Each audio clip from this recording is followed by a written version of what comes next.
বিকেলের নাস্তায় সিদ্ধ করে রান্না করা নুডলসের বদলে সেই নুডলস দিয়ে যদি অন্য কিছু বানিয়ে নেওয়া যায় তাহলে কেমন হয়? সেটা যদি হয় বাচ্চা থেকে বুড়ো সবার খাওয়ার উপযোগী, তাহলে তো কোনো কথাই নেই। শুধুমাত্র মিনি প্যাকের একটি মাত্র নুডলস দিয়ে বানিয়ে নেব চমৎকার একটি রেসিপি। এই জন্য প্রথমে 4টি মাঝারি সাইজের আলু সিদ্ধ করে নিয়েছি। সিদ্ধ করা আলুর সবগুলো চোচা গরম থাকা অবস্থায় ছিলিয়ে নেব।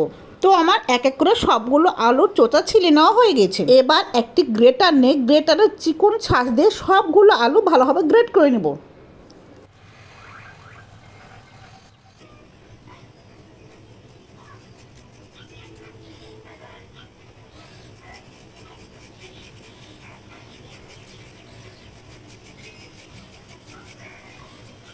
এক এক করে আমার 4টি আলু গ্রেট করে নেওয়া হয়ে গেছে। এবার একটি মাঝারি সাইজের পেঁয়াজ নিয়ে ভালোভাবে চোচা ছাড়িয়ে নেব।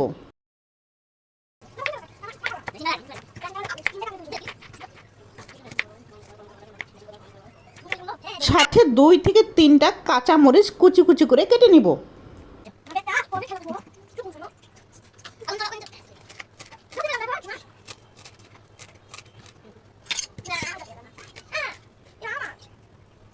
সাথে নিব 1 মুঠো ধনিয়া পাতা কুচি কুচি করে কেটে নিব।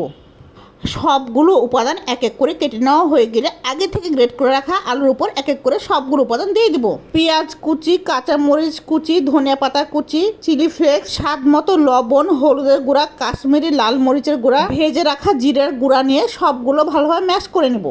এবার হাতে তালুতে সামান্য সরিষার তেল ডলে নিয়ে অল্প পরিমাণ আলু মাখা নিয়ে হাতের সাহায্যে ফিঙ্গার শেপ দিয়ে দেবো।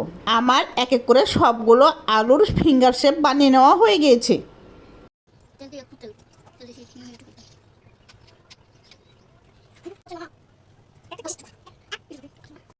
এবার একটা পরিষ্কার পাত্র নিয়ে 1 কাপ ময়দা, সামান্য পরিমাণ লবণ, 1 প্যাকেট ম্যাগি মশলা দিয়ে হ্যান্ড উইক্সের সাথে ভালোভাবে মিশিয়ে নিতে হবে। অল্প পরিমাণ পানি দিতে হবে আর হ্যান্ড উইক্সের সাথে নাড়াতে হবে। এইভাবে ময়দার গোলা বানাতে হবে।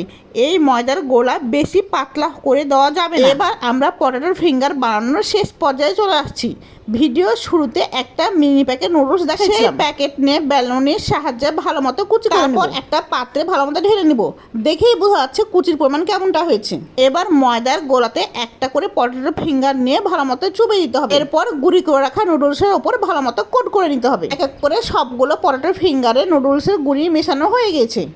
এবার চুলাতে কড়াই বসিয়ে তেল হালকা গরম হয়ে আসলে পটেটো ফিঙ্গার দিয়ে দিতে হবে। তেল পুরোপুরি ফুল হিট হতে হতে যেন পটেটো ফিঙ্গার ভিতর থেকে ভাজা ভাজা হয়ে যায়। মৃদু আঁচে 5 থেকে 7 মিনিট ভাজলে দেখবেন সবগুলো পটেটো ফিঙ্গার ভাজা ভাজা হয়ে বাদামি রং ধারণ করেছে। পুরোপুরি ভেজে নেওয়া হয়ে গেলে সবগুলো এক এক করে তুলে নিব।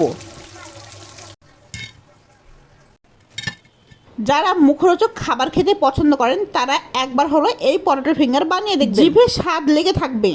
একবার খেয়ে দেখলে বারবার খেতে মন চাইবে। ধরে আমার চ্যানেলের সঙ্গে থাকার জন্য অসংখ্য ধন্যবাদ সবাইকে।